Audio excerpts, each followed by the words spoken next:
Hey, yo, what's good? This is Charlie with Debate the Greats.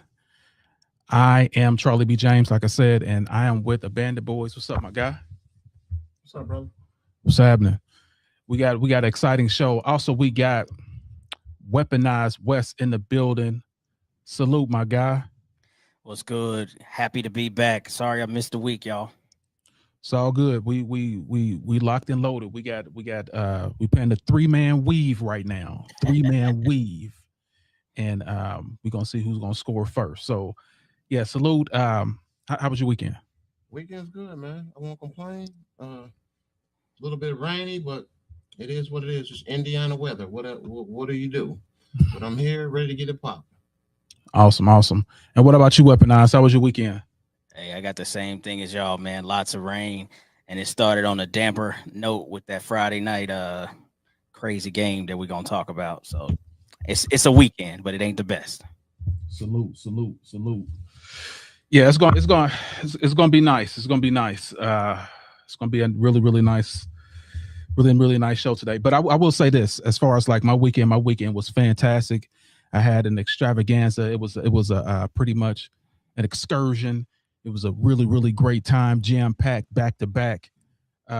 Exciting things going on here. So yeah, and we shot our commercial too, our little infomercial about what's going on. I don't know if y'all saw that yet, but stay tuned. We're gonna show y'all today. But we have the playoffs to talk about, and let's start with let's start with the playoffs first. And so the plot thickens. We down to four. That's the Cavs, the Knicks, San Antonio, and we have OKC. There's going to be a champion out of those four teams. So, like I said, my Knicks are looking extra sexy right now, extra spicy, extra saucy. Pause. Just like I predicted. Yeah, that was a heavy pause. But Damn. it's actually looking really good. So let's go to the first topic, and that's the Knicks and the Cavs. They're up 3-0. So let's talk to you first, Weaponize. What are your thoughts about the Knicks right now, up 3-0? Actually, it's the Knicks versus themselves. They actually not playing nobody. I don't know if y'all TVs is showing another team, but it's really practice Wow. out there. It's really practice out there. Look, after game one, when they lost a 22-point lead, and literally like 7 minutes, I think it was. I have never seen a coaching debauchery like that. The man didn't call a timeout. The man let James Harden stay on the island, getting cooked like he was hibachi. Like, I don't know what's going on in Cleveland. They got two choices: call Kyrie and LeBron, or quit. Ain't no in between. Wow. It's over Wow. with. Last night definitely sealed their fates. It's kind of wild, man, because this series was kind of supposed to be a battle of the stars. You know, you got two stars, 2.5 stars on Cleveland with James Harden and Spider-Man Mitchell, and then you could say Evan Mobley, and then you got 2.5 stars, I would say, on New York with Jay Cat, and then maybe like Mikal Bridges or Hart, whoever you want to give that last one to. But New York's running all over them, man, and I don't think the NBA really care about this series no more. It shifts. So yeah, I wish they could just play them all like back to back, like 4 days in a row, and just get it over with, man. It's nasty work. But it is what it is, man. So shout out to New York finally getting back. Though they ain't got there yet, they're definitely going back. But them Indiana Pacers will be back next year, so enjoy it while it lasts, son. Yeah, that's what I was saying. So do you think it's all up? Do you think it's the Cavs losing this? And I'm just asking you this personally: the Cavs losing this, or do you think it's New York just being that much better? Oh man, you know, like the Cavs definitely lost game one. But since then, this is all New York. You can't take nothing away. They shooting out of their minds. Everybody on the team is playing out of their minds. I think that was their ninth or 10th game in a row they've won since they lost those games to Atlanta in the first round. Like, they cooking right now. And so, yeah, we're not going to put this on the Cavs. Like, you know, how it could be like, oh, the Cavs are beating themselves. No, they did that in game one. After that, it wasn't even close. Get them out of here. After that, it was barbecue chicken. Yeah. Barbecue chicken. that Shannon Sharp, he'd be like, when I like to come here, I like to get the oxtails, I got the greens, I got the yams. Yeah, that's what they see every time they bounce the balls out there, man. And then look at how it was yesterday, bro. I think it was more New York Knicks fans in the Cleveland than Cleveland had. Like, what y'all doing? Get them out of here, bro. It's disgusting. It was something. So what are your thoughts, Panda Boys? Well, first of all, I'm gonna give you your kudos because you definitely called this, but I think New York is playing like a veteran team that's been there, and they want it. They really want it. Brunson is playing out his mind, and everybody's following him. He's leading the charge, and Cleveland looks like Creston Middle School. Have a chance, and they down 3-0, and I think it's we got to get the brooms out. It's about to be a sweep, and like I said, New York is just looking like the veteran team they are. That hasn't been there. What 27? Was it 27 years since they've been to the NBA Finals, or 23? 27, 99. 27 years. Yeah. Wow. So they really want it. And just to think, New York, if they go to the finals, that's huge. Yeah. I mean, that's huge. And just like Weaponized West said, their arena was mostly New York fans. And Cleveland fans with New York jerseys on. They done gave up too. It's like it's not looking good for Cleveland. But like he said, that Cleveland gave up after game 1 when Harden got the floor swept. He totally annihilated Harden, and he should retire after the season. But New York is looking good. You was right. That ain't often, but you was right. Here we go. And they really. Wait a minute. The Pacers ain't there. Boston ain't there. They feeling themselves. So I'm bringing the brooms out before it even starts. Yeah, feeling themselves. It's kind of like Michael Jackson on stage back in the day. You can't get more feeling. I'm just saying, like they're definitely feeling themselves. And then number 2, let's go all the way back because I want to go back to game 2 because we were not here when game 2 was here. So the Knicks went on a 17-7 run in game 2. Ended the game with 109-93. Like I said, the Knicks led by 26 points, and they had 5 threes from Josh Hart. So you know what the Knicks did? They showed Hart. You get Josh Hart and the Hart. Forget, don't worry about it. Heart of the city. Do the screaming thing. You know what I'm saying? Wait a minute. That's terrible. Who are you? Anyway, so yeah, it was a great game. Donovan Mitchell, of course, scored 26 points, but it was not enough. The Knicks, as you can see, look at this picture right here. This is how they're looking right now. Terrified. They are looking terrified of the Knicks. And of course, game 3, when they went 3-0, 121-108. And of course, Brunson was just going absolutely bananas. Like he was going crazy on him. So like, I don't think it was because of the Cavs.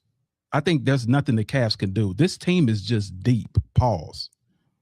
With the bench, and they believe. Like I said, their nemesis is gone. Just like you pointed out, the Pacers is gone. Boston is gone. They have a clear path directly to the finals. And like I said from the beginning, if they didn't take advantage of that, shame on them. But now they're starting to believe, like, literally, no one's going to stop us. No one's going to stop us. And like, I'm loving what the Knicks are doing. Only thing the Knicks can do right now, because I mean, regardless, they're going to face a juggernaut in the next round. They better hope that the next series, the Western Conference, goes at least 6 games, because they got some bad boys to deal with, whether it's the Spurs or it's OKC. And how the OKC is playing right now with they cheating, is how they playing right now. That's why I hope the Spurs come back tonight. Anyway, let's go. And I want to show this picture too. Can I caveat something real quick? Hold on for just 1 second. I got to show this. Okay. The Knicks. Fear the beard. Fear the Knicks. Anyway, go ahead. What you got to say, Weaponized? Because he's the one. 2-hour points, all of our points on this platform, way back when this thing started. This dude right here, I think he's actually cheating, bro. Like, look at his second halves in all 3 games. They're terrible. Like 3 and 5 points, 3 and 5 turnovers, one field goal made, like his plus minus is terrible. Like, I've never seen nothing like this. And then Kenny Atkinson still keeps playing through him. I've never seen nothing like this. Like, this is absolutely like, I'm like, are they cheating for, like, are they literally there? Because I'm like, he shouldn't even be in the game. Like, this is one of them times you should be like, hey, you James Harden, I get that, but you sitting down, dog, because you're cheating. Are you calling rig on this? Are you calling rig? Not like that, but I'm saying, like, it feels that way, because I'm like, even after that game 1 when he didn't call a timeout and let them score 15 straight points. After the game, he said James Harden has been one of our best defenders since he's got here. James Harden has never been nobody's best defender. Nobody, ever. So I know he's cheating. Like, Kenny A is cheating. But anyway, I just want to put that in. Yeah, fear the beard. But here's the thing about this. Like, I am not disappointed because he is who we thought he was. Like, every year he does the same thing. It's a disappearing act. Facts. Like, it's a disappearing act every single year in the playoffs. So he hasn't proven anything. So why would you think something different? It's like that ex-girlfriend. You know she want to wear something skimpy outside, and you're going to get mad every time she puts something on. You know she want to wear some skimpy stuff. She want to show her body off. Let her do it. That's who she is. This is who James Harden is. He does not show up. So there's no need to get upset about it. A city girl comparison is insane. Actually, that's what it's absolute consistency. It's consistency. That's who she is. Let her do it or let her go. Either way, she's gonna do it. City girl, James Harden. Okay. City girl, James Harden. Wait a minute. Who are you? Who are you? Anyway, let's go to the next topic. The next topic is the Spurs and OKC, baby. The Spurs and OKC. Of course, they're playing tonight at 8 p.m. on NBC. But this series has been a little crazy. This series. So I'm gonna start with you first, Weaponized. What are your thoughts? First, I'm gonna just talk basketball. OKC has been more physical than San Antonio since game 1. It's evident. No, like, nobody's gonna debate that. I don't want to be that guy to say the refs. But before I say the ref, let me talk about. let me just say this. The man, he's only 22, 23 years old, talking about Wemby. I think he's 22.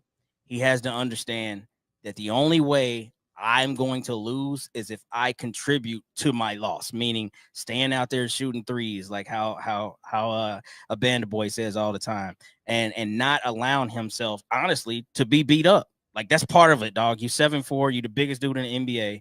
You got to go down there and camp, put your right hand up, and dare them not to foul you.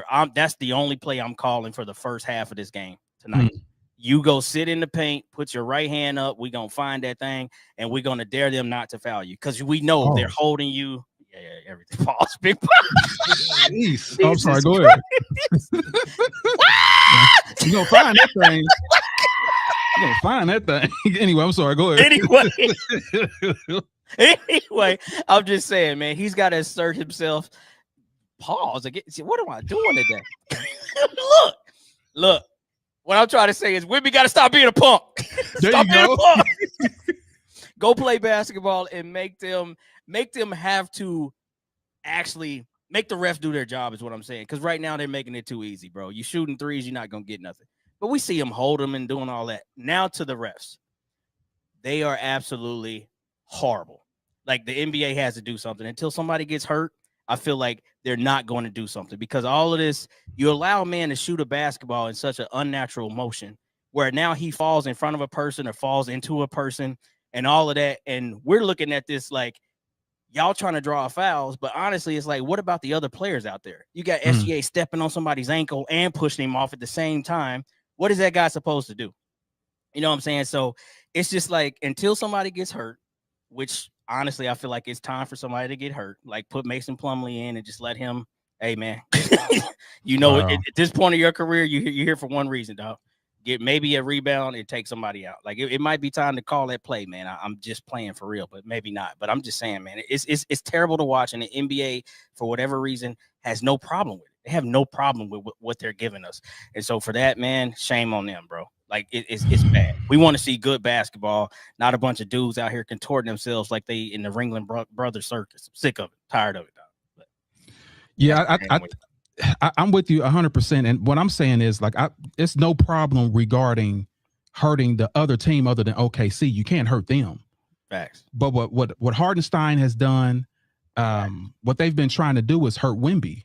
Facts. Like they've been trying to hurt. They've been playing physical with him. That's why. And I kind of don't blame Wemby because he's only 3 years in, bro. He's only 3 years in the league. So him getting into the paint and you know, could risk getting hurt. Like he's at the free throw line and they're stepping on his foot so he couldn't move. Like, what are we doing, bro? And y'all allowing this to happen. This is the NBA. But then on the other end, you can't even blow on SGA. Pause. Jesus. And we're gonna talk pause. God dang it. You can't do what to that man? Yeah. Shots fired! Shots fired! Yeah, dang it. Yeah, but anyway, you can't even put a finger on SGA. You can't do anything to him. He'll be in the ninth row. And we're gonna do some numbers on that too, because I ran some numbers just to show you how bad this series has been, how bad he is. He's freaking horrible. But anyway, I'm gonna go ahead and let you go, Bandit Boys. What are your thoughts? Well, I was a Wemby fanatic, no longer. I've been misled. He's not who I thought he was. This man is getting pushed out of the paint by Caruso. Come on, Wemby. Hit the gym, man. Come on, man. Stop shooting three-pointers. Shaquille O'Neal. Man, can we get another Shaq one day? This dude is diabolical. He's playing like Dirk Nowitzki. Shooting three. Why are you not in the paint? Like, did you see they had Lou Dort checking him and Caruso. He has 3 or 4 inches on both these guys. He can't even push him in the paint. Pause. This is horrible. I'm done with Wemby. I'm taking back my best player in the league now is SGA. Oh man. Here we go. I'm flopping. Cut it out. I can't do this no more, man. I don't care if he's 3 years in. Hit the weight room, please. You flippity flopping. Like, come on, man. It's horrible, man. You're Fish out of water. To be getting pushed out of the paint by Caruso. My goodness, man. I'm at a loss for words, but OKC has finally figured out the Spurs. I hate to say it, but it's not looking good for the Spurs. And I'm back on the band. I'm back on OKC now. Say what you want, Facebook. I'm back with OKC. So get your comments ready. But yeah, Wemby, he's no longer my alien. And that's all I got to say about that. No more ET. And matter of fact, OKC's taking it serious. Well, that's a whole lot of commentating going on right there. So yeah, Wemby, like I said, it's only his 3rd year in the league. Like, what was LeBron doing his 3rd year? What was Jordan doing their 3rd year? Like, you really got to think about that. Like, he's never going to be this inexperienced. He's never going to be this bad ever in his life. Like, he's going to do nothing but get better. Someone had to literally tell him, like, dude, stop being scared and go into the paint. Like, everyone had their little weaknesses. Jordan would not pass the freaking ball. That's just what it was. Like, I'm talking about at that age. Like, so you got to give him a little grace. But what he's accomplished so far, like, I'm a huge Wemby fan, and we're gonna talk about that too. But I'm a huge Wemby fan. But what are your thoughts, Weaponize? About what part? About what Wemby need to do better? About Wemby right now, and as far as his stage and where he is in his progression. So I honestly think that he's probably much further than we even giving him credit for, based on just what type of person he is. Like, he went and spent the summer, with monks and stuff, trying to like get his piece right and doing stuff like that. And then you could see before the game started, he spent a whole hour and a half before the game, like having all of his trainers like simulating, how they're guarding and pulling on them, tugging on them, pause, all that other stuff. So like you can see that he's already like advanced in his mental thought. He's already worked out with Kevin Garnett, already worked out with people like Hakeem. Like he's already in the lab trying to get better. The thing with Wemby, though, if there is a thing, it's understanding that each possession, especially in these big moments, matters. You see a lot of possessions where he's so humble. He's like, okay, we didn't get it this one, we'll get it next one. Okay, we didn't get it that one, we'll get it the one out. And then before you know it, they down 15 points. So I feel like he's got to understand, like, nah, man, like I didn't get no touches for the last 3 trips down. When we call a timeout, we're gonna talk about that. Like the coach shouldn't have to tell y'all, give me the ball. Right. But he's got to assert himself into the game plan and like, hey, everybody's shooting threes on the court to include him. So somebody's got to be able to change that narrative at that moment. And I think that's where he's going to get better. He's going to look at this series, win or lose, and study how he was able to go from the most talked about person in game 1 to people already slandering him in game 3, saying that he playing soft. Like that's a wild turn of events. Right. The game 1, he was the greatest thing we ever seen in life. By game 3, he's soft and weak and all this other stuff. So, that's how fast it'll change on you. So I think that's what he needs to study. That's where he's got to improve on, being that every possession matters, especially against a team like OKC. Facts. Yeah, he was a monster in game 1. Like he's making everyone look like Munchkin Land or something. Like he was a Jolly Green Giant, just slamming on everybody. There was nothing they could do. But like I'm saying, like they adjust. That's what the playoffs is about, adjustments, and they adjusted well. So I got we got Keith Lindsay on the line, in the chats, and he basically said, "Bro, got to be an MJ fan, switching up like that." It is. Thanks for watching, my guy. But yeah, you want to leave your comments so we can hear you and see it right here. Go to The Greats Pro. That's on YouTube. Go to The Greats Pro on YouTube, and we can basically put your comment up here, and we can talk about it. But salute Keith Lindsay in the building. So yeah, let me see what we got in the chats right quick. Mic check, HVAC. Mic check. What's up? Happy Sunday. And that's Daniel Berry Sports Highlights. Make sure y'all go and check Daniel Berry Sports out. Absolutely dope channel. Yeah, so let me go here to I just pulled up what Reggie Miller said, and we're talking about SGA now. So now I just want to go back to him for a second. Let me see. And essentially what Reggie Miller is saying, let's see if I can maximize this. Basically, Reggie Miller saying, I don't understand what foul baiting is. We didn't say this about MJ. MJ went to the line 10 times. Now,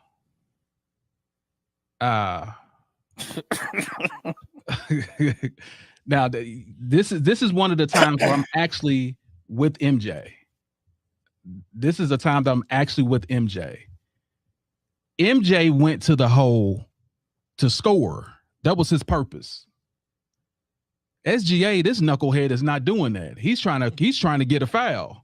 He's trying to trick the refs. It's a totally different mindset. So I wouldn't even put SGA even in a category of Michael Jordan. Like I said, Michael Jordan is not my GOAT, but he's my number 2. But as far as scoring and efficiency, and as far as like having heart, he has that. He played that in the game. He's not foul baiting. So Reggie Miller is totally offline with this whole rational of thinking. So I want to hear your thoughts first, Weaponized. What are your thoughts? Look, man, I hate to have to slander somebody that's a Pacers legend, bro. Hall of Famer Reggie Miller, one of the greatest 75 or whatever. The problem is this, man. He is the guy that started this in his own way. So of course he doesn't see anything wrong with this. He had his own version of this, and he's the main guy. When you think about, well, where did the flopping and the flailing start, and the cheap free throws and all that? It's Reggie Miller, dog. Oh, wow. It's Reggie Miller who started that. Like you said, Michael Jordan goes to the cup. Like nobody ever had Reggie Miller rules. Nobody ever had Reggie Miller rules. That's not a thing. But they had Jordan rules, and it was when he drive to the basket, kill him. So yeah, he gonna shoot free throws because of the absolute the plan. I think Chuck Daly went in the locker room and just wrote 187-23. That means kill Jordan every time. That's what that meant. Oh, wow. Like straight up. That's what it meant. So yeah, he gonna go and shoot 10 free throws or more per game. That's easy, Reggie. But this ain't that, man. This is literally like somebody who's preparing for acting class. They like, all right, 3, 2, 1, go, and then see who can fake the most and get on the free throw line. That's what he's doing. His facial expressions look like the drama mask, bro. He's making all those weird, scary moving faces. It's like it's bad. This is terrible basketball, and he's too good for that. Look at SGA in year 1 when he was a Clipper, and he was a rookie. He was a killer, a dog. Right. He wasn't doing none of this flopping. He wasn't scoring 30 because they didn't use him like that, but he was a dog. So where did this come from? Don't sit here and act like this dude suddenly this is who he is. No, it's not. He turned into this weirdo, man, and it's bad for basketball. And if they don't change the rules next year, I don't know, bro. It's nasty to watch. And Reggie Miller should be ashamed of himself for even comparing the two. Nasty. Yeah, it's definitely nasty work. What are your thoughts, Banner Boys? I don't like the comments he had to put Jordan in it, but I just feel like SGA just doing what he does, man. I don't see what y'all see. I just see a man playing basketball, and he can't be stopped. Taking it to the hole, and it can't be stopped. So, and what Reggie Miller said, I don't agree. I mean, I don't know, man. I'm not a huge Miller fan. Anyway. I don't think you should have even brought him up, but it just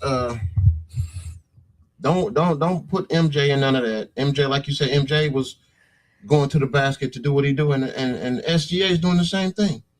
So I'm tired of y'all. I'm tired of y'all disrespecting SGA. Let's just say that. I'm tired of it, man. The man's playing basketball, doing what he's supposed to do, winning. He's a defending champion. So just respect him, man. Until you can stop him, you gotta respect him. Why are you running? Shout out to SGA.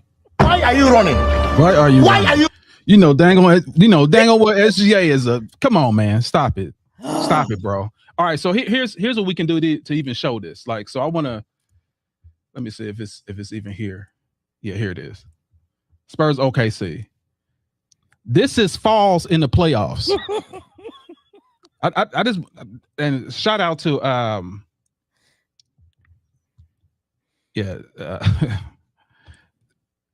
Colin Cowherd. Cowherd. Like, here's the thing, bro. Like, this SGA compared to everyone else that's playing. Look at Jalen Brunson. 9% he falls to the floor. He's the smallest guy in there. He's fallen to the floor 17% in this finals. 39 falls, 224 shots. That is diabolical. Like, he's fallen to the floor that many times. This is the MVP of the league. He's fallen on the floor more than anybody.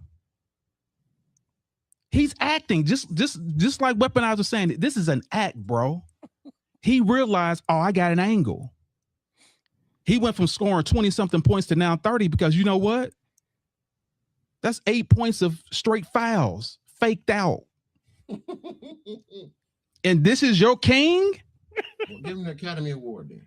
Hey, I'm just saying, like, he needs to get it together. This is absolutely crazy. You're the MVP of the league. You're on the floor more than someone that's 6'1". Dude, take a butter knife and stab yourself until you can't breathe. Like, that's how I feel. This is ridiculous. Like, absolutely ridiculous. Look at the stat. Look at the stat, Charlie B. Nobody's keeping this stat. You have to keep this stat because he's playing. This is not a track stat nowhere. What kind of stat is this? Falls? Like, dude, I had to because I was like, why is it so hard to watch this guy play? Because he's doing this. Jordan never did it. Pippen never did it. Like, no one has done this. That's why it looks so terrible. Anyway, he's a great actor though. He should go ahead and sign up for the for some type of award show. He's awesome. When Ryan Coogler make a basketball movie, we know who. That's what I'm saying. He could have played Shuttlesworth, Jesus Shuttleworth. This dude is ridiculous. Terrible. Get the hell out of here. So speaking of that, so now we're gonna talk about the Spurs. Like, and this is the next topic. How? Let me see who's in the chat though. Carlton Johnson's in the building. Terrell's in the building as well. Salute y'all, Mr. Terrell. We in the building.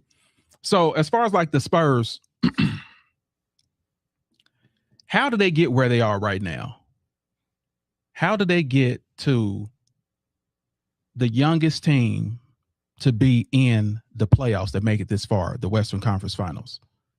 How did that happen? So I'm gonna start with you first, Weaponize. How did that happen?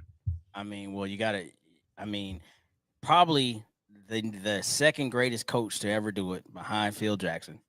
And it's arguable. Some people argue he's even number one, Greg Popovich. Of course, his health took him off the sideline, but it elevated his position to president. And he is a master of building teams. Since he was the head coach, going all the way back, he's always utilized the entire globe to make a team. He was the guy that was always prioritizing, like, who are these young kids that are doing things in Europe and FIBA basketball, i.e. Tony Parker, i.e. guys like Manu Ginobili. Like, he's always just known how to get elements of great players to San Antonio. Small market, no excuse. We still build foundational teams. Of course, Duncan and Robinson, as the anchors, but building that team around them. And I feel like he's continuing that. And working as the president, he's just putting his stamp on it now.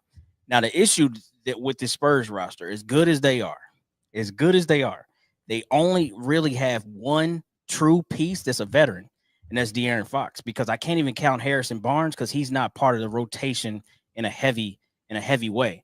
And I think that is something that this San Antonio team will take into consideration going forward, win or lose, because you need that. Like, these young guys, they know how to play.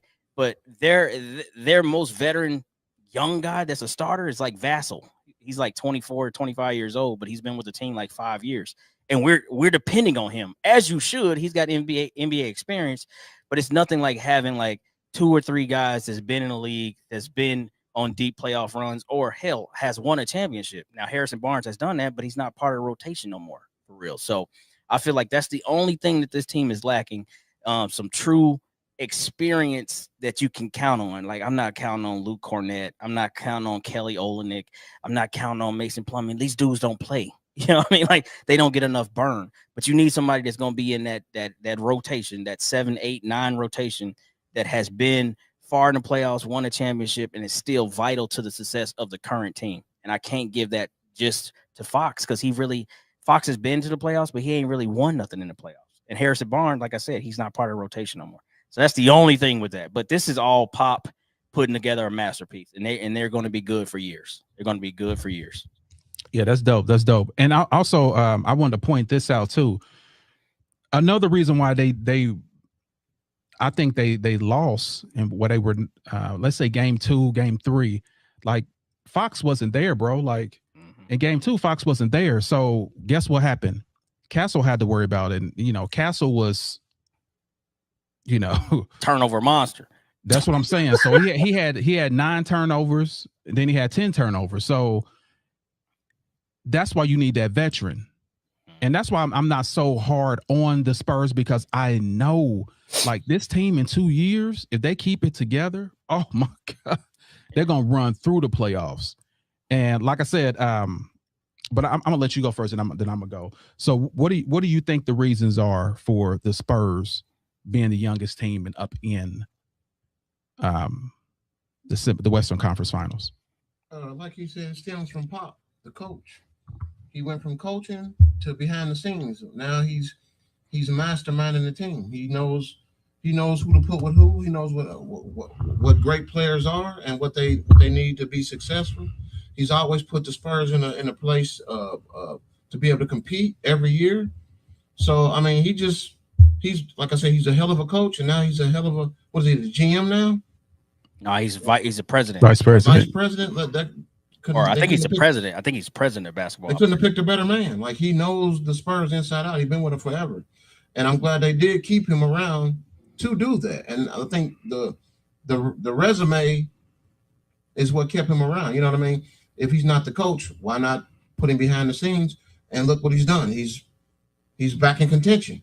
So that's all praise to Pop. Shout out to Pops, man. But yeah, I think that's the reason, and the only reason is Popovich. Yeah, I would say Popovich is a major reason, and I think their game plan was a really great reason too, because I do have Pop as the second best coach in modern day history behind Phil Jackson. Like, the Spurs amassed like a stockpile of draft picks when they let go like some of these veteran players like DeMar DeRozan, Jacob, Dejounte Murray. And what they did was, like I said, stockpile a lot of picks. So they have their top picks. They had 3 within 3 years in a row. Top 5 picks: Harper, 2025, Castle, 2024, Wemby, 2023.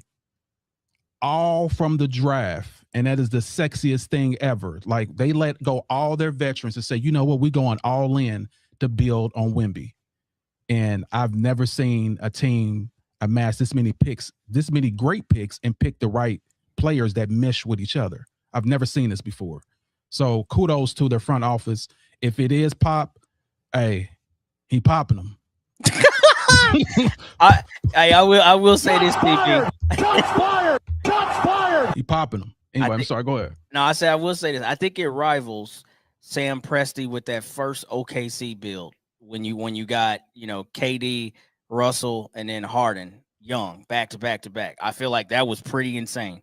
You know what I mean? Yeah. Now, they didn't win a championship, but they made it to a championship. And of course, they started doing different things. But early on, that was a crazy build too. You know what I mean? So, and if the NBA didn't cheat them last year, because who got first last year. First last year was Dallas, and Dallas only got first because they traded their best asset.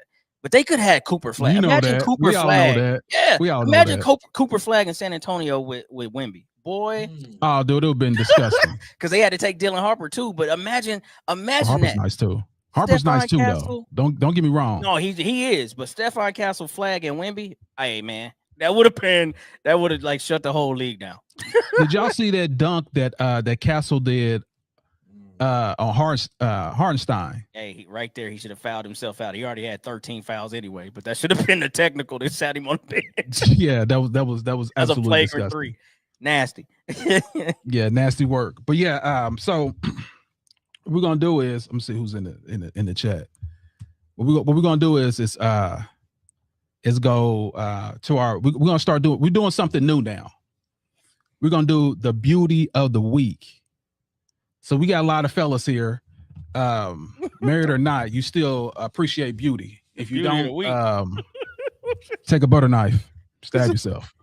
But this Jet magazine from the 80s. What we doing? So here we go. We're gonna start with right now the beauty of the week. Let's get it popping.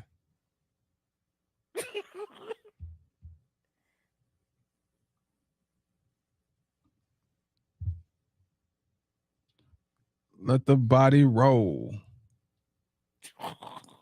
That boy got his own Gooner hour.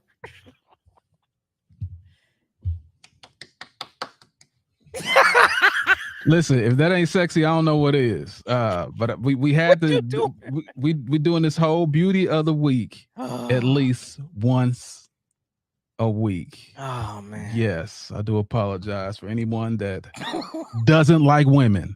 Cut it out, man. Hurt yourself. Anyway, so now we're gonna go to like I said, we talked about our promo. I want to air the promo right now so y'all can check it out. But we got some new things. We have an inner circle, and I want everyone to be a part of that. That's here. Like I said, you're gonna get discounts on merchandise. This is Debate the Great shirt right here. This is what you'll get. This is what you'll get when you join Debate the Greats, our inner circle, for free. It's only, like I said, $10, but let me let the promo speak more about it than me. So to all those people out there that love us, that like our content, down at the bottom, you'll see subscribe to The Greats Pro on YouTube. This is where we can see your comments for now. And also, we got merch in the building. Y'all, I don't know if y'all see that. We got merch, baby. Debate the Greats. This is what you will get. This is what you will get once you join and subscribe with us. That's our paid inner circle. You'll get one for free, discounts on all type of other stuff. You'll even get a chance to even come here live with us. So yeah, make sure y'all tap in. Man, it's only $10. You spend that on some hot dogs. So you can be a part of Debate the Greats inner circle with just that cost. And like I said, you get a free t-shirt. Debate the Greats, baby. We're in Debate the Greats, baby. We're in the building. So salute. Like I said, right here at the bottom is where you go. Subscribe to the Greats Pro on YouTube. Subscribe to the Greats Pro on YouTube. Go ahead and select you want to be a part of. I think it's $12.99 now. But you inbox me, you'll be able to get it for $9.99. Holla. And then I get you guys a free t-shirt and we can go from there. But the first step is go to the Greats Pro on YouTube and subscribe. Come and knock on our door. We've been waiting for you. Looking. Three's Company. All right. So just in case anybody forgot, let's put the beauty of the week back up. Anybody just passing by didn't see it. Oh, shoot. Is there any more room for me in those jeans? When it's scrumptious, how I like it. Tell me, no, any more room for me? Anyway, so yeah, now we're gonna talk about. Call you warm wine, not genuine, warm wine. I'm pretty sure everybody shared that one out. I'm pretty sure they shared that one out. Anyway, so the next topic we're going to talk about is what is better? What is better, 4-6 or 6-0? So what we do is whenever we're about to debate, we have to do something that we always do. So here we go. Ladies and gentlemen, let's get ready to rumble.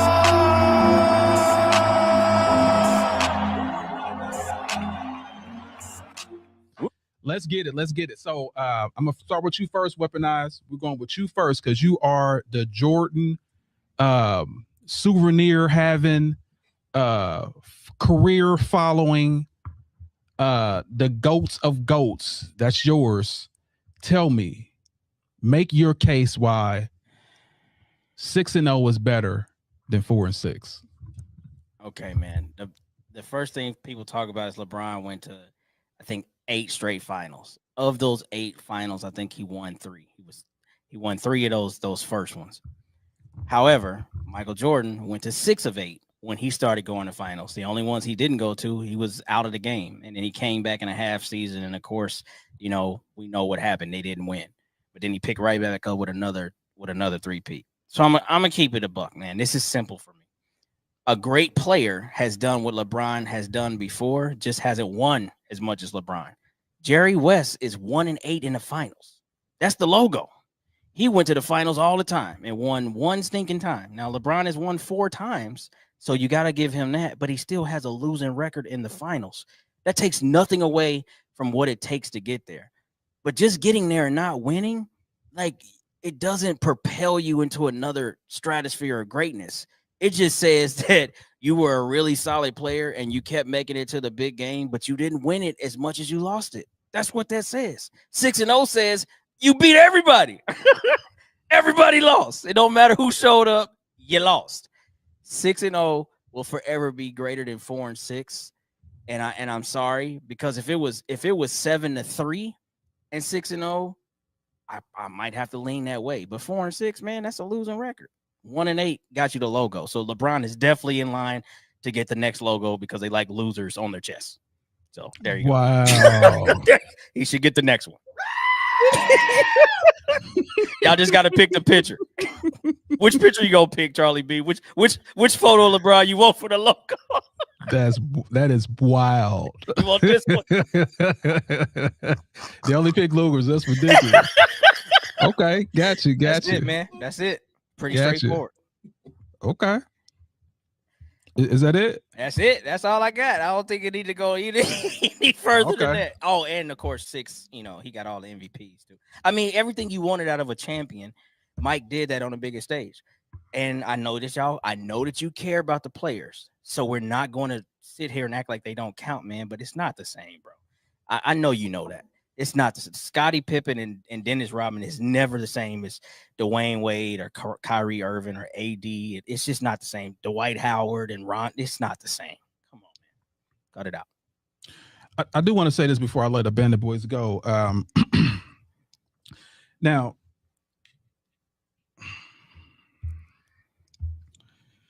let me see. Before I let you go, I just want to say one thing. Jordan fans, you don't need male enhancements. You don't need to take all that. Only thing you got to do is play this. Sometimes I dream that he is me. Come on, baby, let's get it. Let's get it. As soon as that song. All right. Anyway, so great job. The great points. What are your thoughts, Bandit Boys? Okay, so LeBron came in the league what, 2007? No, 2003. 2003. Okay. Yep. And he was how old? He was 18. 18. He was 18. He's 41 now, right? Yep. He's had an amazing run, man. I'm not taking nothing away from LeBron, man. He's doing things that some of that my GOAT wasn't doing when towards the end of his career. I get it. But my thing is this.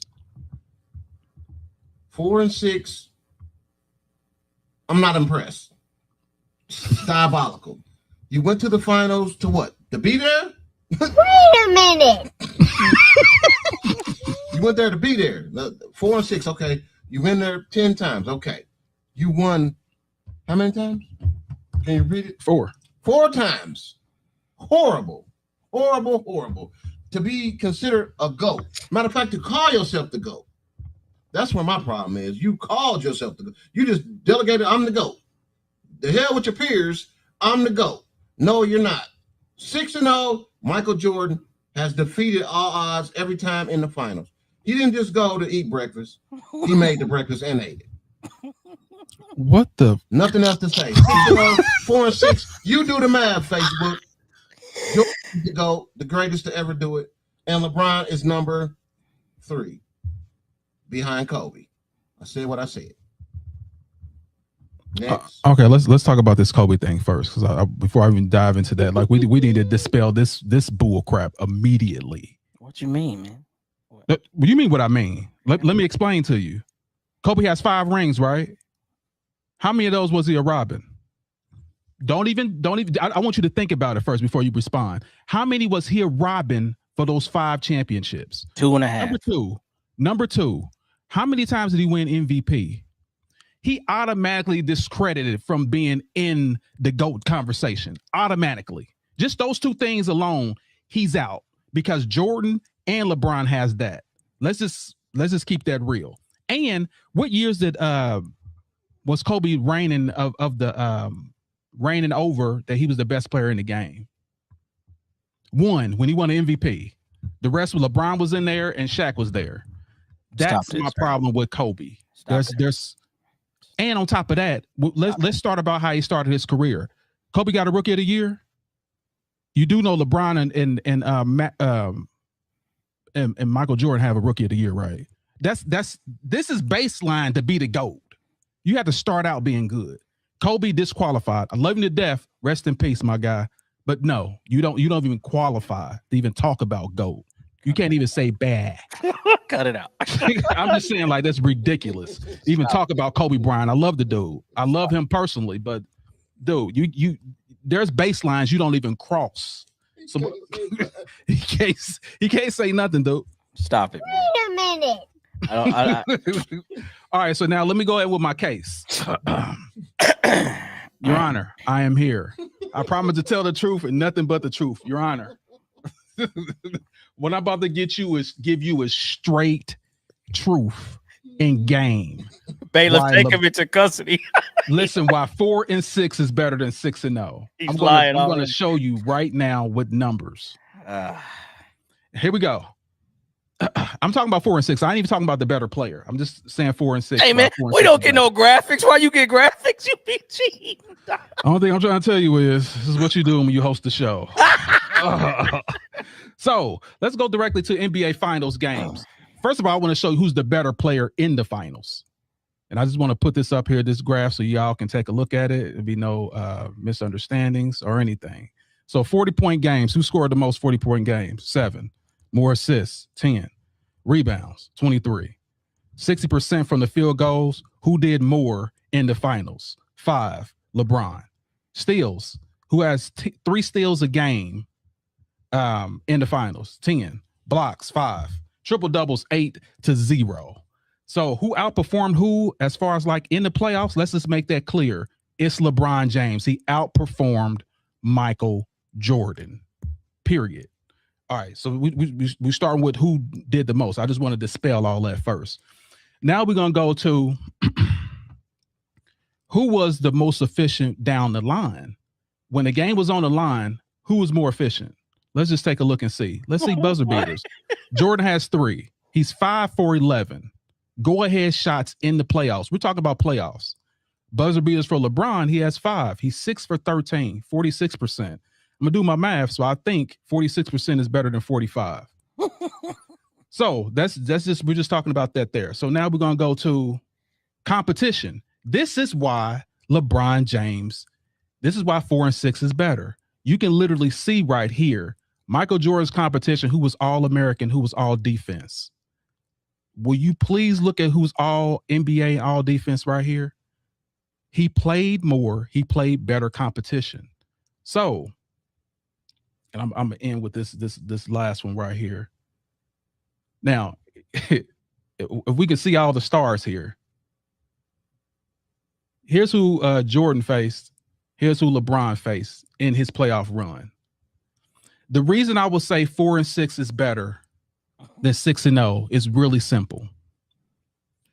If I had a chance to play the greatest teams that ever played this game, I would rather go out fighting than retire and go somewhere and hide my tail, because the only competition he had was Houston.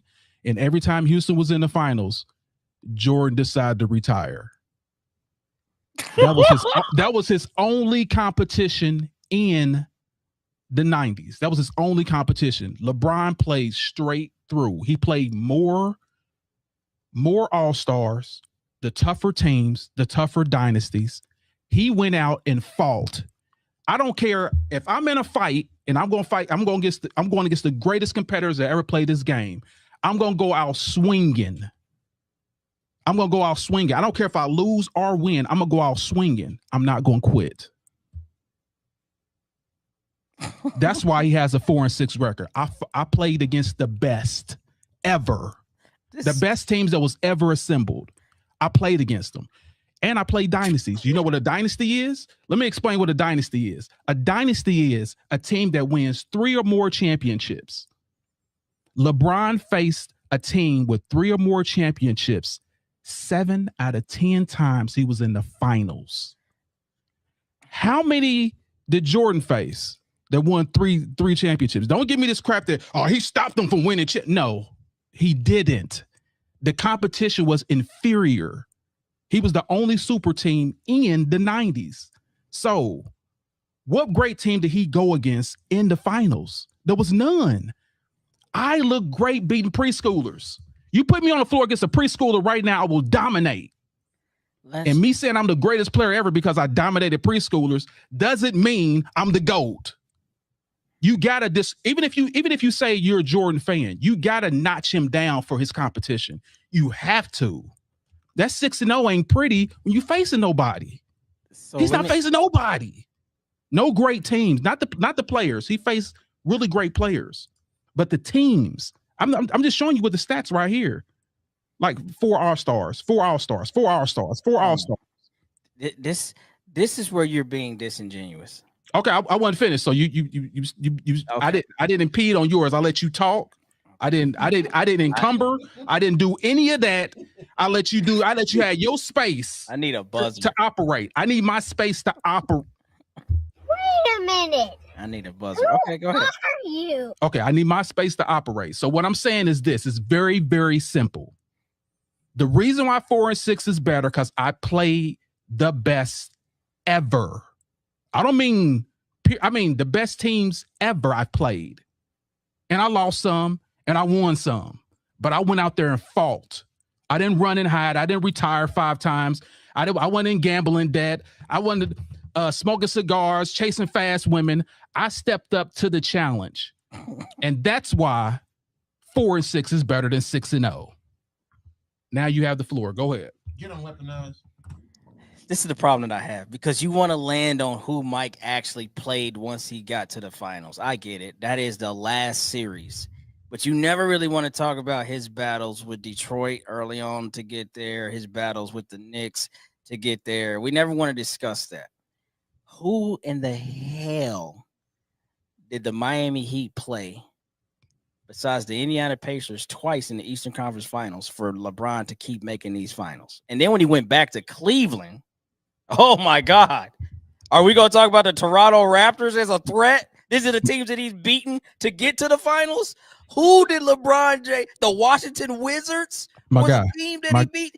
What? My guy. Hold on. Come on. We're talking about in the finals. Hold on. Let's talk about that first. We're talking about is 4 and 6 better than 6 and 0? Let's talk about that first. Yes, then we can go. I told you yes, but you use playoff stats when you talked about buzzer beaters. You was like, that's playoffs. So I'm saying in the playoffs, okay, who did he have to beat to get to that final dance with the Warriors or Oklahoma City or whoever else you want to throw? Who did he have to beat to get there? He beat us. He beat the John Marshall, Amberwood squad that went to community night and dominated. He beat you, Todd. I was on the bench. Y'all 3 started. Ray was out there. Okay, Arnell, this is who he beat to get to the finals. Cut it out, man. So I hear what you're saying, but what you're missing is as far as like that Chicago team was dope and the Indiana Pacers were who he had to deal with, and he had to deal with Detroit. So and he had to deal with Boston. So please don't forget that there was 4 All-Stars on Boston, bro. No, it wasn't 4 All-Stars on Boston. No, they didn't beat Boston. Kevin Garnett, Rondo, that already won championships. Yeah, like you said, already won and over the hill. That next year they got traded to Brooklyn because they were cooked. Okay, so they won a championship. Then the next year they were over the hill. No. I said when they won their championship in 2008. Think about it. They won in 2008. Okay, and then they went back and Kobe beat them in 2009-10. Y'all didn't see them until like 11-12 when they put that team together. That don't count no more. You can't say the big 3. They're cooked at that point. They're not good no more. Okay, so regardless of what you're saying, they were there. There was a team with 4 All-Stars on their team. There was a team with 4 All-Stars on their team. Now let's go back. Let's go back to Michael Jordan. When Michael Jordan came through in 1991, you got Google right there on your phone. I do. In 1991, when they finally made it through, guess who had career-ending wrist surgery? I knew you was about to say that, man. Okay, so what are we talking about? If you had to wait to a 6'2" You had to wait to a 6'2" guard get injured. That's the only reason Jordan made it to the finals. So we swept. You know it. I know it. What's Isaiah's career average? It ain't enough to say he mattered. And when you want to talk about somebody had 4, he led his team to 2 championships back to. Dude, he's the only player to beat Jordan, Magic, and Bird. Michael Jordan can't even say that. He never beat Bird. That was a complete team effort. But you're right. I'm gonna give Isaiah his credit. I'll tell you, don't do that. Like, but I'm glad that you unappreciated. Remember, I was telling you unappreciated. I'm glad that you said your 4 All-Stars because we talked about this before. Nobody wants to talk about LeBron put a team together with Melo, D. Howard, himself, Russell Westbrook, Rondo. Oh, they was old. Nah. Because you just said Boston still counts. So this is what I'm talking about. This is the team that he put together in LA. So LeBron's whole makeshift, like he's greater than everybody and he's always had to do more, is absolutely malarkey. It's complete malarkey. He don't win none of that stuff. None of that stuff if D-Wade don't play. He wins nothing if D-Wade don't play. Nothing. 0. So the way that you talk about LeBron and how who's 4 and 6, then why are you sitting here promising the world you're gonna win 7 championships when you get down there? Dude, come on. You know that was a joke. He promised the world. Oh, that was a joke? Was a joke. You know that was 6, 8, 9, 10. Dude, all of them was up there laughing on the stage. I need to bring the video in to show you? They were laughing because they know, dude, come on, man. Like, Cut it out. He's trying to embellish on what he was trying to do. Like, we're here to do greatness. That's what he was saying. And they accomplished their goals. If it wasn't for Wade getting injured, they probably would have won more. But here's the whole thing, and I have to keep saying this because you're LeBron James. I have to keep saying this because I don't think you get this. The greatest teams ever assembled, my guy played. Jordan can't say that. Man, stop. And let's stop right now. Let's be on even ground. Stop that.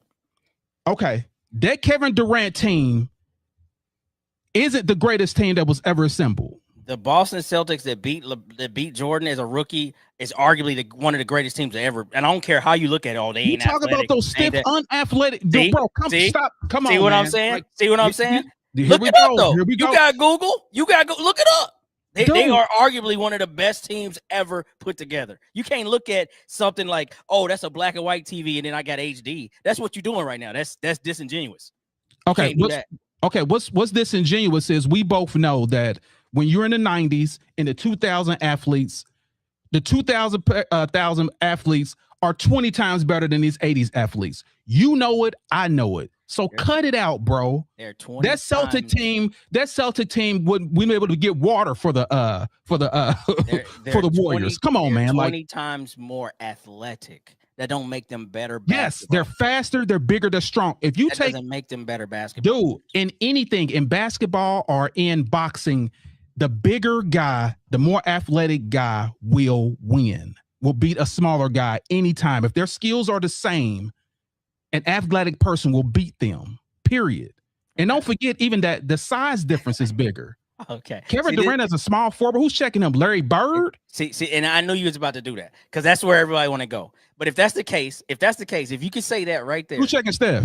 Okay, wait. So if you can say that right there, then that means that anybody that averages what Larry Bird averaged is better than Larry Bird. Not a big name. No, I didn't say that. That's what you're saying. You said they're more athletic. Durant is better than bigger, Larry Bird. They're stronger. Those type of things. That's what you're talking about. They're That's what stronger. I'm saying. They're faster. Yes. Kevin Durant is better than Larry Bird. You think Kevin Durant is better than Larry Bird? You think Dennis Johnson is better than Steph Curry? Because that's who would have been checking. Steph Curry, Dennis Johnson. I think their team is more physical than what anything they've ever seen. So they have a chance. I'm not saying they're going to win. They got a chance, all right. And on the Monopoly board. They got a chance on Monopoly board when you flip the card over. They got a chance, all right. See how people do, man. It's like the water changed in 1999, 2000, and suddenly, everybody born after this day gonna be better than everybody else. No, man, cut it out. They can jump higher. Yeah, they can do that. Just like I believe right now, the Warriors team, there's gonna be a team because of technology will be better than that team. But that team has to be in the future. You could say this right now. You can say this right now. And I'm not a fan of either one. But you take OKC, how they're built right now, coming off their title, and you put them against that first Warrior team with KD. Who wins? Mm-hmm. Who wins? They don't have the stars. They don't have the Clay, the Steph, the KD. They don't have that. But who wins? This OKC team. Against what team? This OKC team right now, coming off their finals, and then that first KD Warrior team. Who wins? OKC or Golden State? Golden State all day. I don't know. Dude, listen. I don't know. This is how bad it was. This is how bad it was with the OKC. With the Warriors. They wouldn't even play their full staff in games during the regular season. They had guys taking days off. Clay don't play today. Curry don't play today. They were that good. They were so good. When they got into the playoffs, they were so dominant. It wasn't even close. Let me show you something right here. Then, let me show you something right here. This is how good that Warriors team was. My guy was first in points, rebounds, assists, steals, and blocks. I'm talking about for both teams. He was number one, and they still lost. So what does that tell you? No. What does that tell you? That team was supreme. You was not beating that team. No. I don't care what he could have done. There was nothing he could have done. He showed you. I'm the best in points, rebounds, assists, steals, and blocks on both teams. And we still lost. Because you're talking about a single player versus an Dude, that entire Warrior, team. That's that Warrior team was just that good. They were good. That doesn't even make sense. You had the best coach ever. You had the best coach ever, Steve Kerr. Hold on, I'm gonna let me land. So what I'm saying is this. So that team right there had the best season ever. They literally have the record for the most wins in regular season history, right? Not the KD team. Not the KD team. No. Let me see. That's not what I'm saying. Do you remember when they had that record, right? 89. Yes. They had that record, and then they added KD. What are we talking about? But never beat that record. So what are we talking about? I don't understand. Because they didn't have to play the full staff. They knew they went for that record. If they would have went for the record with KD, they would have beat the record. That's how good that team was. They didn't take away anybody. They just added KD. That's how great that team was. They resting people. They're resting 2 stars at a time. Dude, like, I hear what you're saying, and I know what you want to do with that, but that's it's not what I want to do. These are facts. Like, if I'm making this up, like, you can say that, but I'm not making it up. The team that has the all-winning record added KD to their team, the second best player in the game. The OKC Golden State hypothetical would be way better. And I hate OKC. I don't necessarily hate Golden State, but I hate OKC for the way they play. But the way that their bench plays, they don't need a bunch of dudes to lead in none of that you just showed. Like the Cavs needed LeBron to do all that just to have a shot, and they didn't have a shot. That's the difference. You got 10 players that are going to go out there and play against your 10 players. And I know who you got. You got KD, you got Steph, you got Clay. That's pretty incredible. But you see how these dudes are playing, these OKC. I hate to say it, I'm giving them credit, but you see how they play. Yeah, we're definitely getting totally off subject. What we're talking about is we're talking about the 4 and 6. Is it better than 6 and 0? I'm trying to explain why the 4 and 6 is better because it's better competition. That's what I'm trying to explain. Better competition means even if you're a Jordan fan, you have to admit that. You have to admit who Jordan played was boo-boo. You don't go to the finals with a loser mentality. I'm probably not going to win this because they're better than me. You already lost. You think he went with a losing mentality with number 1 and all those things? Yeah. Like, cut it out. No, they had a better team. He was the better player. He was the better player. They had the better team. Just like Jordan had the better team. That's why he was favored 6 and 0. He was favored 6 out of all the times he went. LeBron wasn't favored all the times he went to the finals. He was not. And that's a fact. Whose fault is that? Like, that's what I be trying to. That's when we had these conversations. What do you mean? Whose fault is that? Whose fault is that? Because you know what? He had plenty of opportunity to go to the West, and he didn't do that until he went to the Lakers. So what I'm saying is, we would have really got all of this figured out a long time ago. Because you wanted to stay in a watered down East and keep going and keep going, and when you lose, it's because they're better than me. Well, then, bro, is it because he had a contract? No, it's not. Yeah, he had a contract with the Cavs. Then he signed his own contract with the Miami Heat. After you left the Heat, he signed it. Don't forget, LeBron's never broke a contract. I get it. The Lakers, so when he's there, he signs. It ain't his fault that whatever happens in that criteria. But what I'm saying is, in the finals, yes or no, LeBron had better competition. This is a yes or no question. I'm asking you first. You asking me first? Yep. Yes or no? Did LeBron have better competition than Jordan? You see this? No, yeah, I had to think about it. Yeah. Yes, because there's 2 series where Mike had better competition. 3 actually.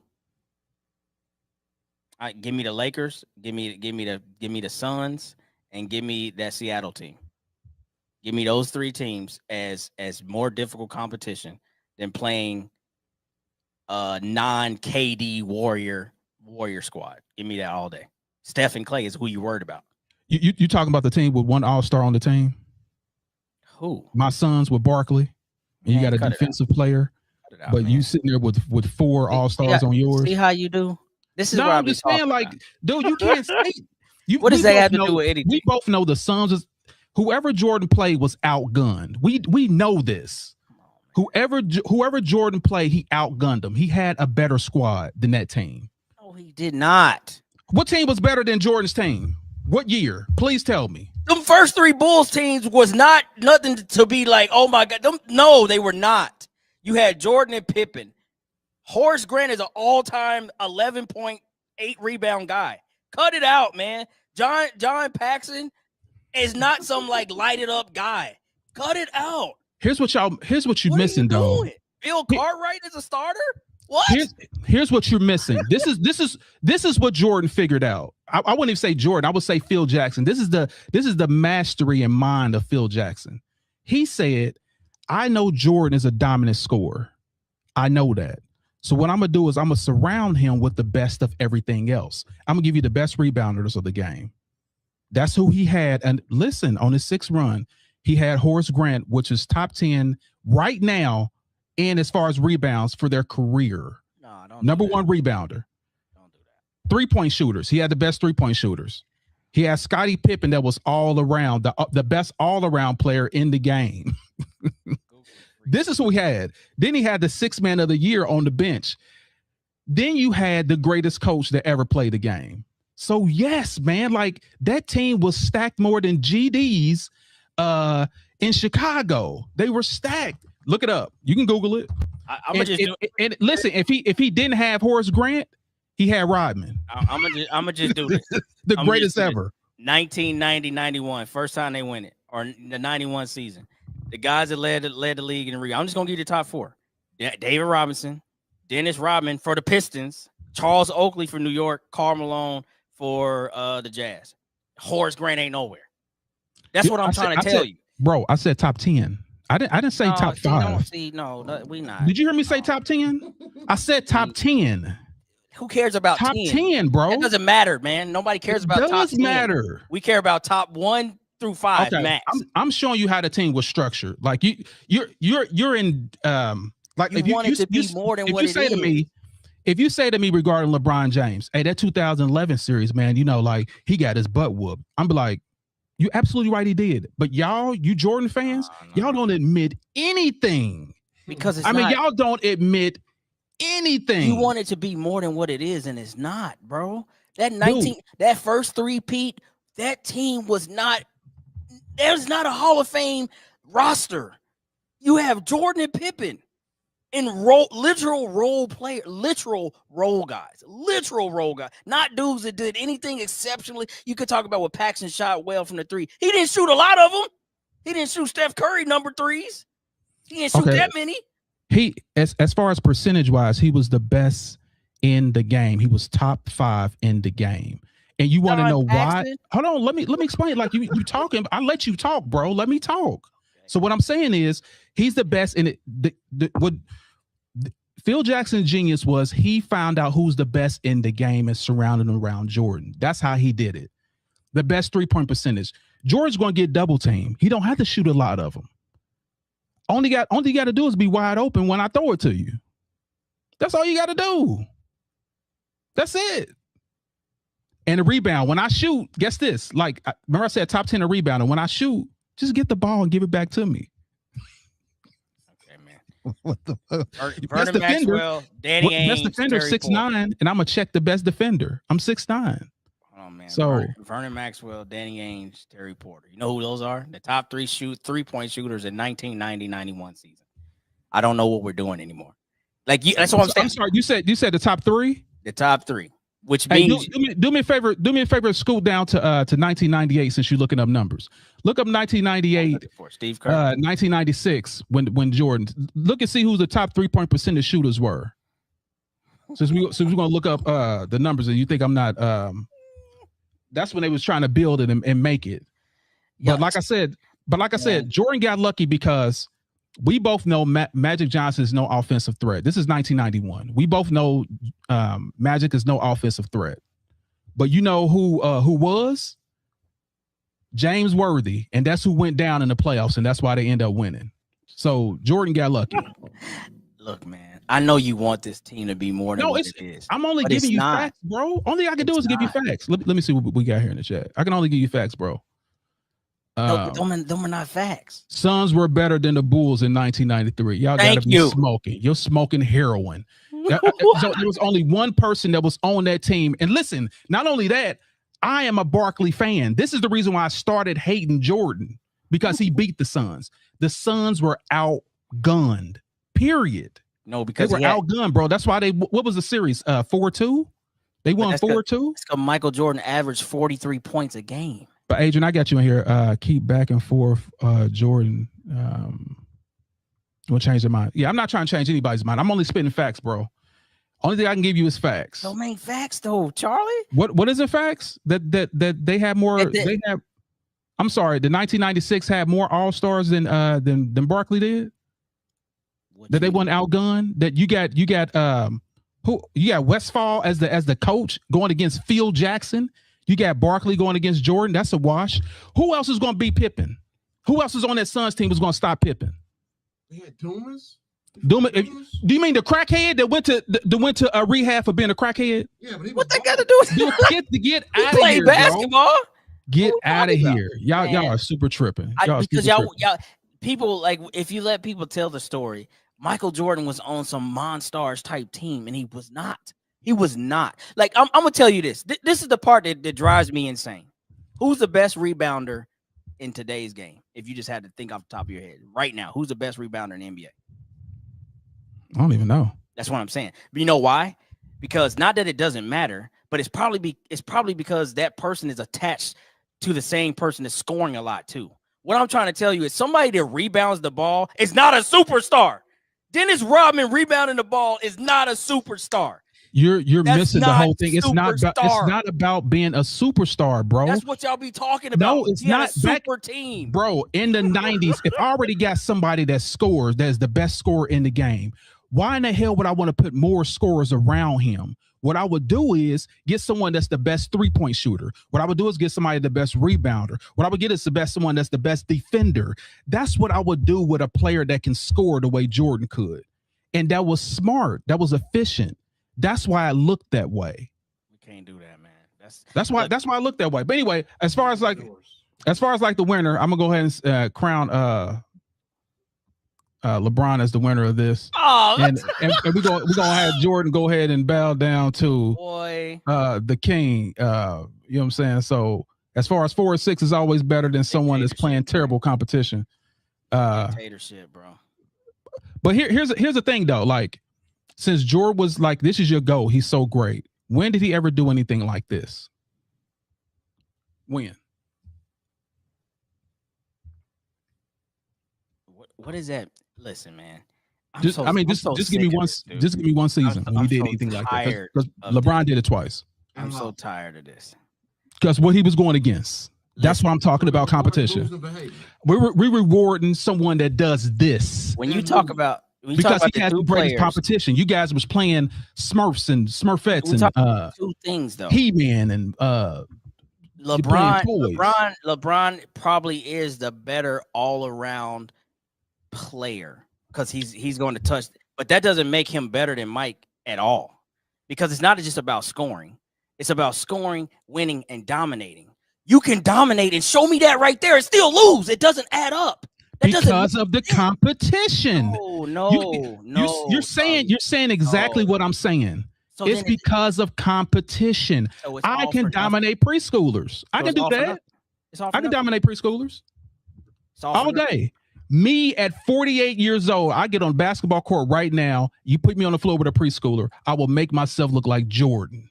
If that's your answer for an NBA player who's crowned himself as the GOAT, that's a sorry argument. Oh, he is the GOAT. That's a sorry argument. He crowned himself the GOAT, just like Muhammad Ali called himself the GOAT. I was guarding, like in high school, people like me was guarding LeBron.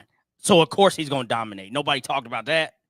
So now that you got to step up and play against better players, it's suddenly, oh, well, I'm still the greatest, but they just better than me. What are we talking about? That doesn't even add up. This is a team sport, and this is what you guys keep missing. Individually, there's been no one that has led and did more for a team and lost because he played against the greatest team ever. Jordan could not say that because he hasn't played nobody. That's my whole point. My whole point is, you know, my guy's better. He's a better all-around player. That You know doesn't what make you him said. better, but that doesn't make him better than the Dude, guy. Like if you touch your guy is better to you because he played nobody. no, That's bro, why he's better to you. look who is honestly asked to lead their team in every category.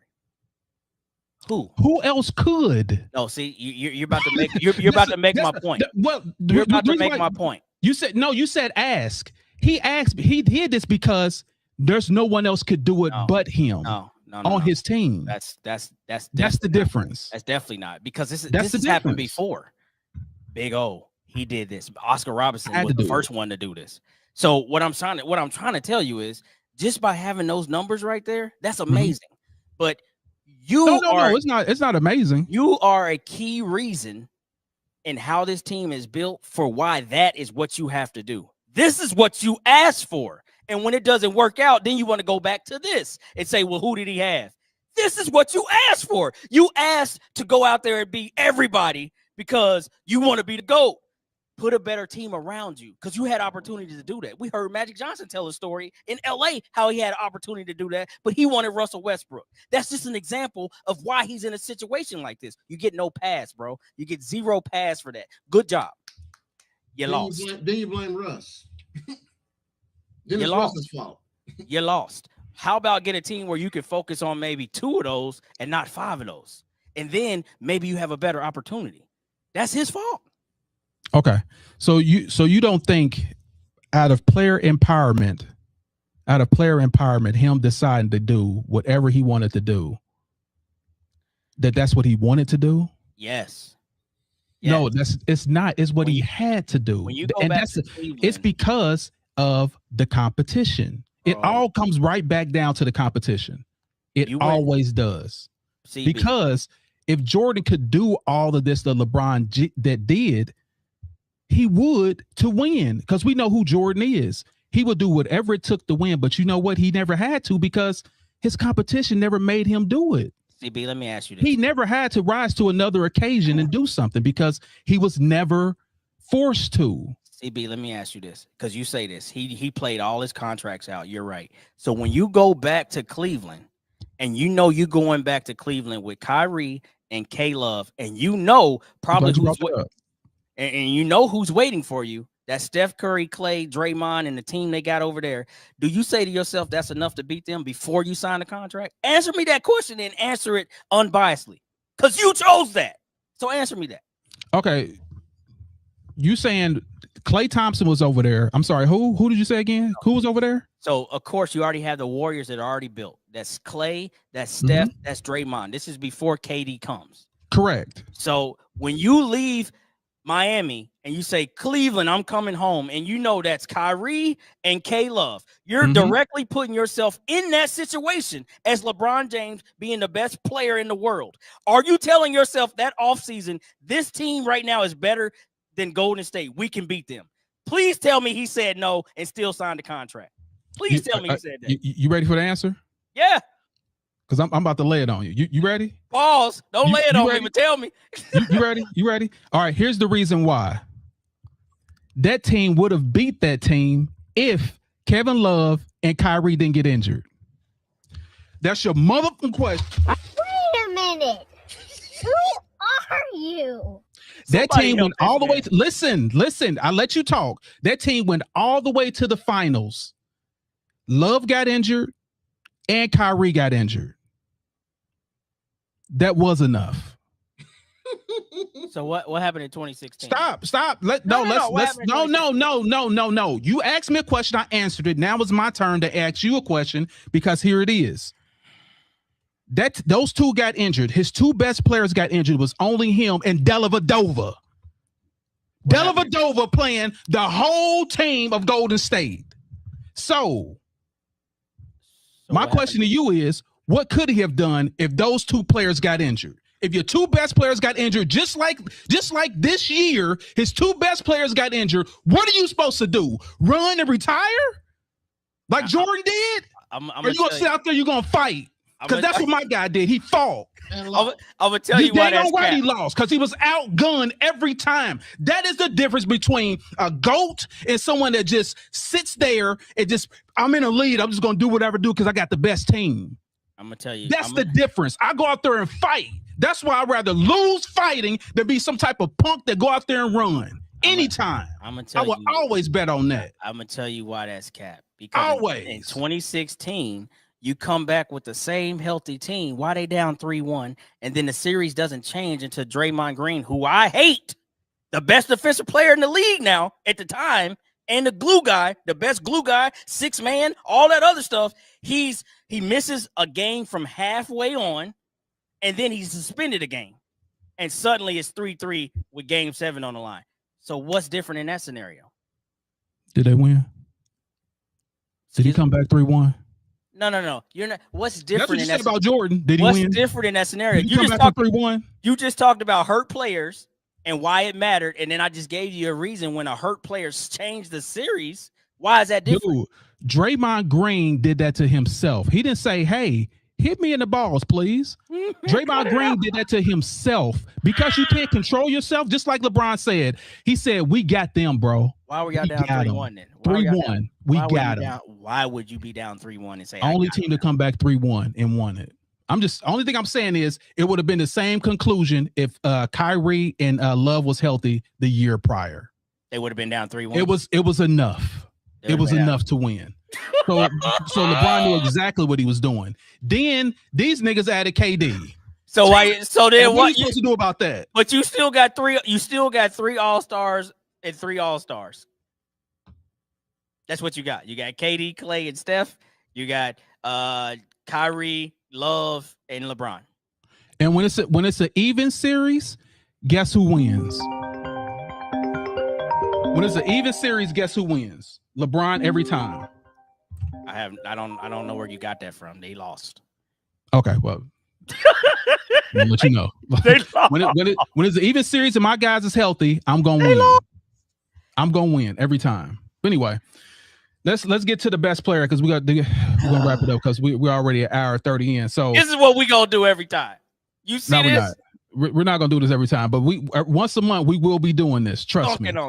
We will be talking about this. So comparing LeBron James to Wemby's first 3 seasons, and I did even better. I had the best player. And this is LeBron and KD. So these are the areas that who was better in, but all around, like I said, Wemby putting up really, really great numbers. So what are your thoughts about his first 3 years? Of course, he has more, it's not shown on here, but as far as like efficiency, he's more efficient. He's scoring less points than LeBron, but he's beating him in rebounds and blocks. So what are your thoughts about his first 3 years? So who's better? I'll give him a little credit, but I'm still hesitant on being all in with Wemby because I just feel like he could be doing better now. I don't care if it's just 3 years in. It's basketball. He's a center. You know what to do when you're a center, but he wants to be a guard. So, I mean, this is what you get. So, I mean, I'll get it his first 3 seasons. It still remains to be seen.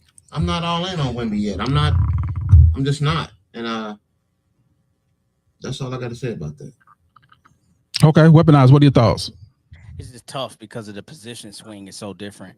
But I feel like this is almost a push for me because at that time, LeBron I think he was averaging like 31 or something like that. But LeBron was what Jordan was at that point in his career. Straight to the basket. Nobody's going to stop me from getting there. I'm not a great shooter at this point in my career, but I score enough because I hate to say it, though he was shooting like 50% or whatever. He was like a volume guy during his time. He dunked a lot. He went to the cup and dunked a lot. So his volume didn't come from him shooting shots that he really couldn't shoot, but he was going one-on-one a lot. So when I look at him and I look at Wemby, it's hard to say because LeBron's a better passer and a better scorer at this point, but Wemby is a better rebounder and a defensive game changer at this point. Like, I mean, he's DPOY at 23, right? So I'm saying, like, to me, that's like a push because they both are in 2 categories. You know what I mean? I think Wemby has the ability to score a little bit easier than LeBron, of course, just by off his size, and he can shoot a little bit better from the 3. But this is a push for me because the comparison is just tough. It's a center true center at 7'4" versus, you know what I mean, a natural small forward or point forward or what you want to say. That's just a hard thing. But it'll be judged on where they are, because year 3, is that when he went to the finals or no?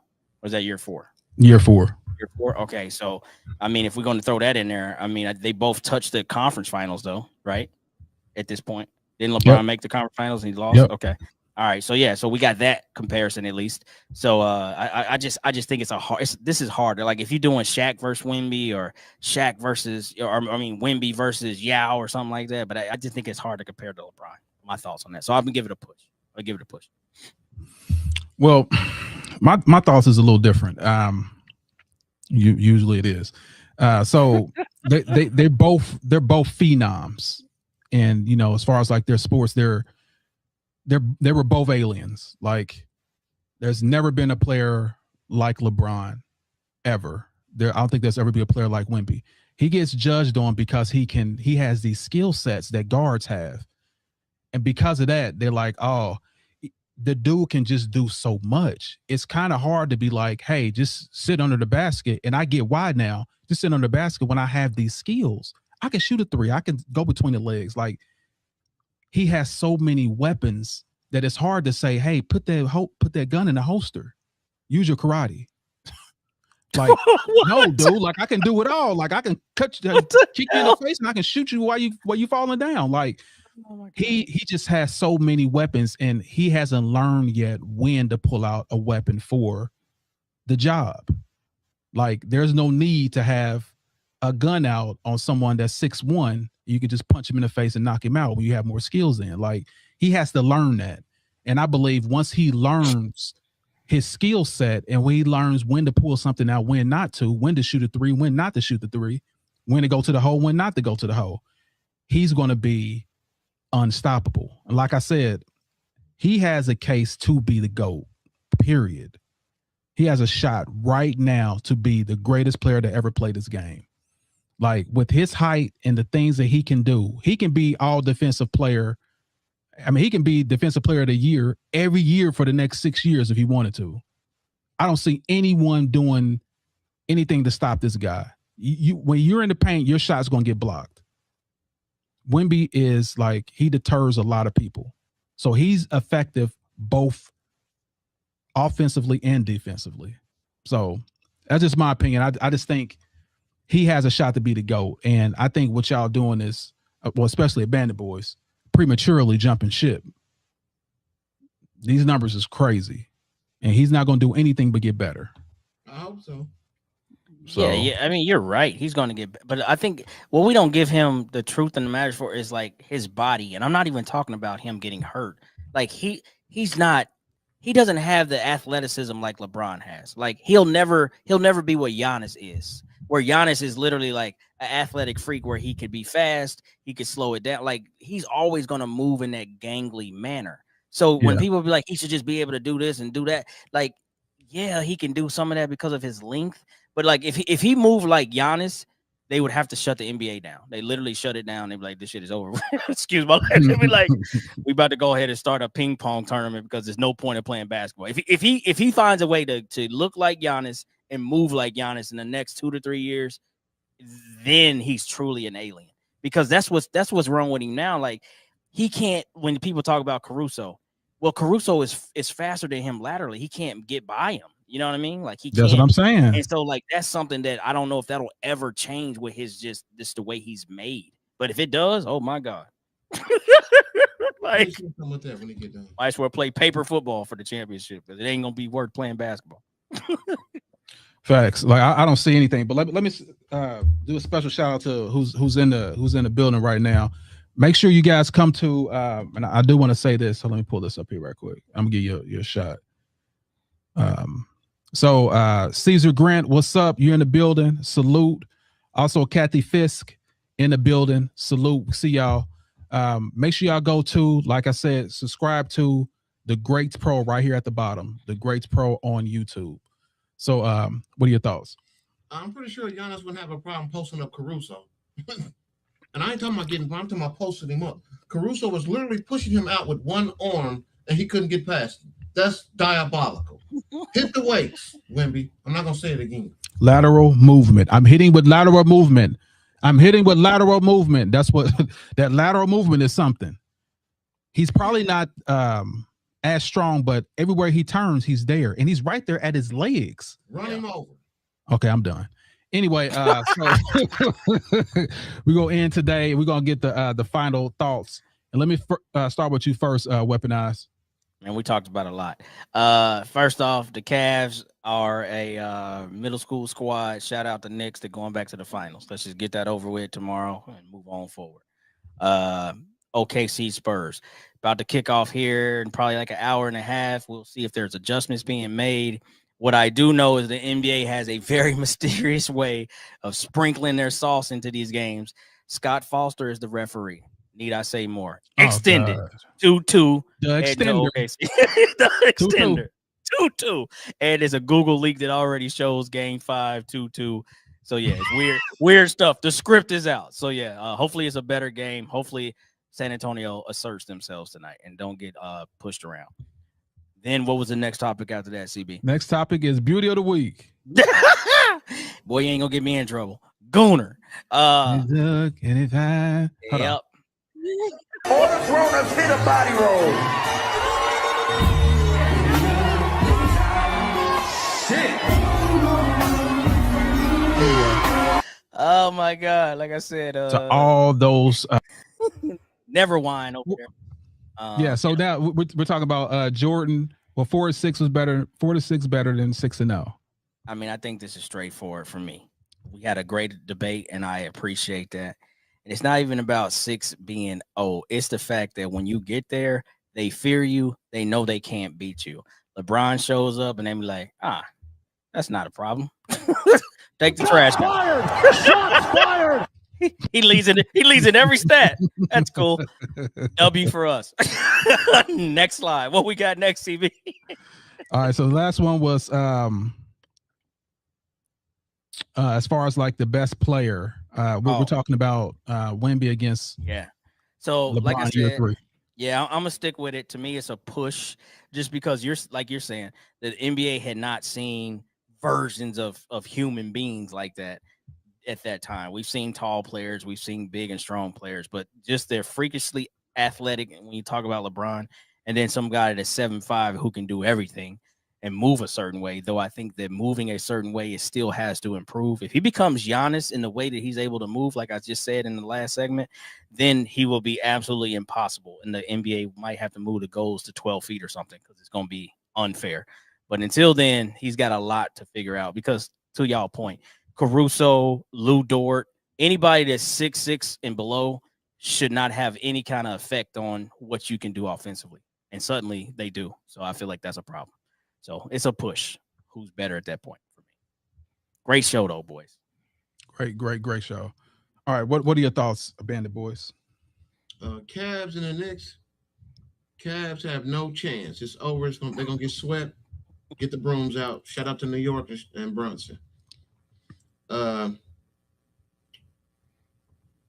OKC versus the Spurs. OKC has figured out the alien. It's over. The facade is over. They getting them out. They taking the series. OKC, let's go SGA. I'm rooting for you. Jersey to come soon. Cut it out. Reggie Miller's comments. Oh. Just let him play ball, man.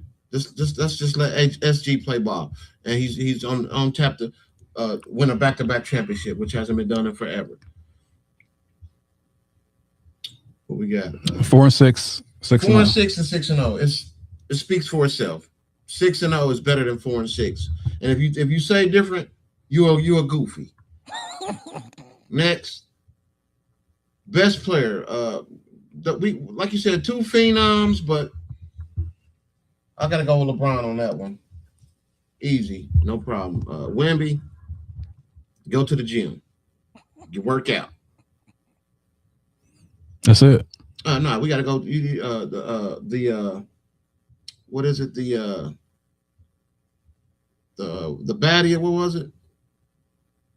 Oh, you're talking about beauty of the week. Yeah, we didn't hit the beauty of the week. Don't shorten me. Gooner season. Just want to see y'all body roll. All the grown-ups hit a body roll. All the grown-ups. Good anytime, any more room for me. All right now. All right. Salute. Anyway, great show, everybody. Great show. Great show. So is that you? Oh. Yeah.